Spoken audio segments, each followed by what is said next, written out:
Iron ডোম এবং S-400 দুটি প্রযুক্তি আকাশ প্রতিরক্ষার জন্য পরীক্ষিত অস্ত্র। রাশিয়ার তৈরি S-400 মিসাইল হিসেবে জনপ্রিয় হচ্ছে পুরো বিশ্ব জুড়ে। অন্যদিকে আয়রন ডোম ইসরায়েলে তৈরি হলেও এর সমকক্ষের প্রযুক্তি আরও অনেক দেশ বানাচ্ছে এবং সফলভাবে ব্যবহারও করছে।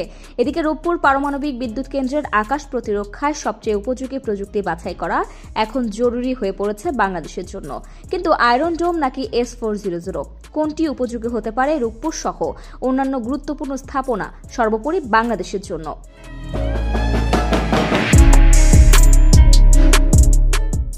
2025 সালের সামরিক শক্তির বিচারে 145 দেশের মধ্যে 35তম অবস্থানে রয়েছে বাংলাদেশ।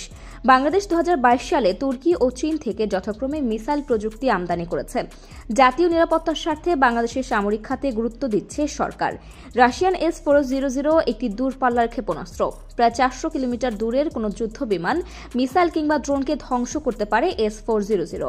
একই সাথে 600 কিলোমিটার এলাকার মধ্যে থাকা যে কোনো ধরনের বস্তুকে ডিটেক্ট করার ক্ষমতা সম্পন্ন রাডার সিস্টেমও যুক্ত থাকে S-400 সিস্টেমে। এত সব সুবিধা দিতে গিয়ে এক একটি ইউনিট কিংবা ব্যাটারির দাম গিয়ে দাঁড়ায় প্রায় $500 মিলিয়ন আশেপাশে। অন্যদিকে আয়রন ডোম কিংবা এর সমকক্ষের প্রযুক্তিগুলোর খরচ $70 থেকে $80 মিলিয়ন আশেপাশে হয়ে থাকে। মূলত কোনো নির্দিষ্ট স্থাপনা, জনবসতি কিংবা শহরের প্রতিরক্ষা ব্যবস্থা হিসেবে এটি স্থাপন করা হয়। ফলে এর রেঞ্জও থাকে তুলনামূলক কম। যেমন ইসরায়েলের তৈরি আয়রন ডোম 70 কিলোমিটার এলাকা জুড়ে রাডারের মাধ্যমে একটি ভার্চুয়াল দেয়াল তৈরি করে রাখে এবং সার্বক্ষণিক কম্পিউটারের মাধ্যমে নজরদারিতে রাখে। এই এলাকার মধ্যে কোনো বহিঃশত্রুর মিসাইল, মর্টার শেল কিংবা ড্রোন এলে স্বল্প পাল্লার মিসাইল ছুড়ে তা ধ্বংস করে দিতে পারে এই আয়রন ডোম।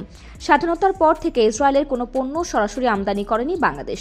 বিশেষ করে ইসরায়েল বাংলাদেশকে বারবার বিভিন্ন চুক্তির জন্য প্রস্তাব জানালেও বাংলাদেশ তার ধিক্কারের সাথে ফিরিয়ে দিয়েছে। কারণ বাংলাদেশের জন্মলগ্ন থেকে ফিলিস্তিনের একনিষ্ঠ সমর্থন ও আন্তর্জাতিকভাবে ফিলিস্তিনি নিপীড়িত জনগণের পাশে দাঁড়িয়ে আসছে।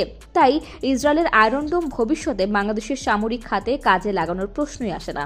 তবে আয়রন ডোমের মতো প্রযুক্তি শুধু ইসরায়েলই বানায় তা কিন্তু নয়। যুক্তরাষ্ট্রের C-RAM, যুক্তরাজ্যের স্কাইসাবের, রাশিয়ার পানসির S-1 প্রায় একই প্রযুক্তিতে কাজ করে থাকে।